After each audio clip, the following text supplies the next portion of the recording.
Kemudian Muhammad ibnu Nadhr al-Harithi mengatakan dalam bab ini, kathratul kalami tadhhabu bil waqari.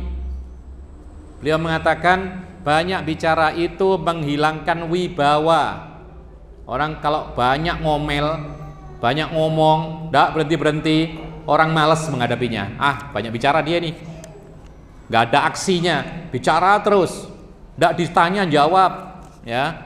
Kemudian terus bicara, tidak berhenti-berhenti. Kalau dia ini ditanggapi satu kata, keluar 100 kata. Nah, biasanya orang seperti ini dijauhi orang.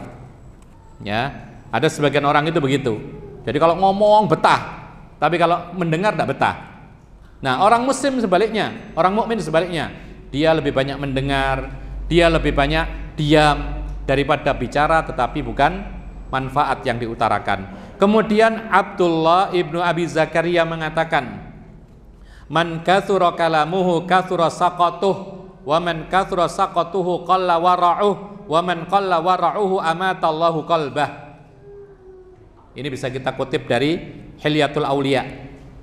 Kata beliau Abdullah ibnu Abi Zakaria, siapa yang kalamnya terlalu banyak, maka dia akan banyak kesalahannya. Ini pasti. Jadi kalau kita ini banyak bicara, pasti akan ada 1-2 kesalahan. Semakin banyak bicara, semakin banyak kesalahan kita. Dan siapa yang banyak kesalahannya, maka sedikit rasa takutnya kepada Allah. Dan barang siapa sedikit rasa takutnya kepada Allah, maka Allah akan mematikan hatinya. Kenapa demikian? Karena dia akan melangkah lebih jauh lagi, tidak takut kepada perbuatan dosa dan kemaksiatan, tidak takut bohong dan lain sebagainya. Itu orang yang banyak bicara, ya. Kemudian Amr ibnul As mengatakan, al-kalamu kaddawa. Kalam itu, bicara itu bagaikan atau disamakan dengan obat. Tapi sekarang obat, sebaiknya kita ini minum banyak-banyak atau sedikit? Obat. Kalau kita sakit kepala, ya, kita minum obat sakit kepala, kita minum 1 baskom gitu atau sedikit saja secukupnya? Secukupnya. Makanya Amr ibn As mengatakan, al-kalamu kaddawai in aklalta minhu nafa wa in aktsarta minhu sore atau sara. Kalam itu seperti obat. Kalau engkau konsumsi sedikit obat itu, maka engkau akan mendapatkan manfaat, sehat, sembuh. Ya. Kalau kita bicara irit, bicara seperlunya, maka kita akan mendapatkan maslahat. Ya, orang tidak membenci, orang dapat manfaat, orang jadi tahu pengetahuan, tadinya nggak tahu menjadi tahu, manfaat.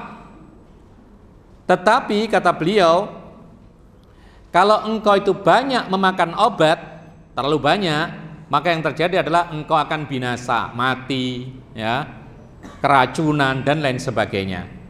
Kemudian Mansur al-Faqih mengatakan, la tuksiranna fa khairul kalamil qalil al-huruf al-kathirul ma'ani. Kata Mansur al-Faqih, jangan banyak-banyak bicara. Sebaik-baik pembicaraan adalah yang sedikit lafaz-lafaznya tapi banyak makna-maknanya. Seperti Rasulullah, pas jawami'ul kalim. Kalamnya kalau dihitung bisa dihitung dengan jari. Aisyah mengatakan Rasul itu kalau bicara irit, bisa dihitung. Siapa yang mendengar kalimat-kalimat Rasulullah itu bisa menghitung, ya, dihitung satu persatu bisa. Rasul selesai bicara, para sahabat mendengar, hafal, paham, karena memang sedikit kalamnya, bisa dihitung jari, 1 kata, 2 kata, 4 kata dan seterusnya. Itu Rasulullah SAW.